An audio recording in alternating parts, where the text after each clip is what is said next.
พี่น้อยล่าสุดตอนนี้ก็ถือว่าจักปั่นแคนพี่น้อยปล่อยแห้งลายพี่น้อยปล่อยใส่เขาป้อนเขาในลายพี่น้อยเฮ็ดให้จักปั่นมันแคนทับสมัยนี่แหละ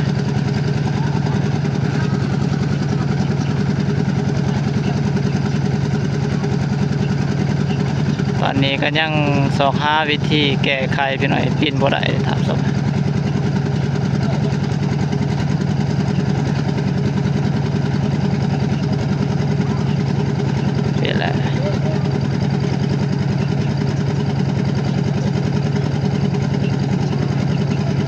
หาวิธีแก้ไข